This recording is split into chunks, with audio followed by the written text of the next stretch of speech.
Mabuhay, Kamustika, welcome. How are you? This is Bob from Love Beyond the Sea. Are you ready for an adventure? It will be an adventure to spend the rest of your life with a Filipino wife who will know little to nothing of life in your country, and you'll get to teach her a lot of things. It will be an adventure for her to come be with you. Now, the whole travel experience to the Philippines is an adventure. I still hear of some people that are reluctant to go to the Philippines to marry someone. I do think it is very important to do so for one main reason. You get to meet her family and they get to meet you, but also you get to see what the Philippines is like. And if you're in the Philippines for a few weeks, you kind of can get a better idea of what her life was like growing up. For me, going to Philippines, first international flights, it was 4 flights, 3 layovers, nearly a day and a half of travel, probably no sleep, sore back, couldn't believe it. I should have brought pain pills. I had not left the country before, and frankly I'm amazed I made it through customs and found the right terminals and so on. I just took it one step at a time. I didn't know about any of this. I just knew I wanted this long search for a wife to end. I identified one, and I was going to go to the end of the world if I had to find her. In my case, after arriving to LAX in Los Angeles, I asked somebody where I needed to go next, because we had this flight to Manila coming up, which was 14 and a half hours, and they pointed me to a counter. I stood in line in that counter, and after a while realized that the line wasn't moving, and I had to get out of that line. I had to go find Philippine Airlines, so I called my travel agent. Must have been right when they were opening, so they were there. They told me that I needed to take a shuttle. Maybe it was in my notes, I don't know, but that's what they told me to do. I went outside, found the shuttle, and when I walked into the door of where I was supposed to be, I found the Philippine Airlines was vacant. There was nobody there, and it was the right place to go. So something was wrong. It did take longer because of waiting in that line. Otherwise I wouldn't have been late, but I was. I put my 2 pieces of luggage down, called my agent, said something's wrong here, I'm here, nobody else is, and she said, did you check in? I said, well, yeah, I'm here, I checked in, here I am. But if you've traveled, you know what I didn't know, and the check-in means that you call them or go online and say that you're going to be there within 24 hours, which is just, to me, seems silly, because you have your itinerary, you've paid the money, why wouldn't you show up? I don't know, but I don't want to get started on travel things like that. But so anyway, my wife takes care of all that now for us, but I didn't know anything about that. So anyway, we got that figured out. So I had boarded 2 flights already, so I knew how much time had passed by this time. Now, I found anyone I could talk to and told them, look, I have to get on this plane because I'm going to the Philippines to be married.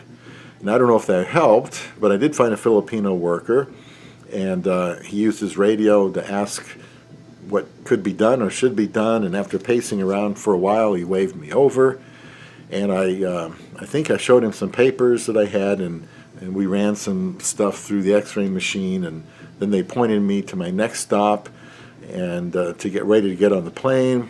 And then I realized when I made my last phone call, I left one of my bags downstairs, had the ring in it, had my meds in it. We had to go get it. Okay, so I told them about where I was standing. They radioed down. Fortunately, thankfully, they found it, and they brought it up and did what they had to do and ran me into where the plane entrance was. They said, don't worry about the paperwork. Put me on the plane, and there we were, ready to go. And we got on, and what a thrill to see those little Philippine stewardesses. And I knew right away, okay, maybe the worst part was over. I was on my way to the Philippines to get married. So a 14-hour flight seemed like an eternity. It's just something you have to do, at least from here, from Nebraska. Now, when I first thought we were arriving after this 14-hour flight, I must have been bored to death from waiting because I was just assuming. I didn't look. I was getting tired of seeing that plane not move. And I asked some stewardesses, "Are we close?" I tried not to look and see how long we had to go. And I thought we were getting real close. And she said, "Oh, no, sir, we have 7 hours to go." My back was killing me. I was standing, I was sitting down, I was pacing around. Oh, boy, that was miserable. But, if you take back pills, or pain pills rather, that should help your experience. I arrived anyway, in Manila. And it'd been about a day and a half. I was kind of tired and feeling it, and then I found out that my luggage was not available, and I was told that happens to several people every flight there. So I found somebody to fill out some paperwork to have my luggage sent to the Bayview Hotel in Manila that I was going to be at.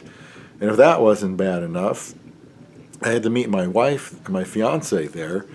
And as was the case in most of the airports, the Wi-Fi did not work, so I was unable to contact her. And somebody there, a nice person, gave me their phone, and they suggested I get her number from Viber because I had her Viber number. And they called, and she found it, and she was there. And then we decided where I had to go to meet her. So I went out there to find her, and was looking around. Frankly, a lot of women looked like her, but I was the one that stood out. And eventually she found me, and we were on our way. Our love story was continuing.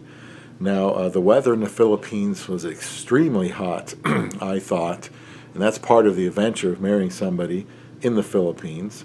We can spend the rest of our lives doing what is convenient and focusing on ourselves, living a single life. But I believe that results in an unsatisfying life, and this type of adventure was necessary for me. So, are adventures risky?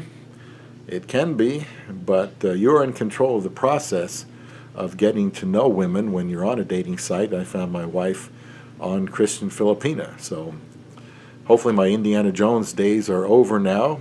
And what good was my comfort zone going to be if I was going to be alone and miserable? And I can rejoice now that the best is yet to come with my love beyond the sea.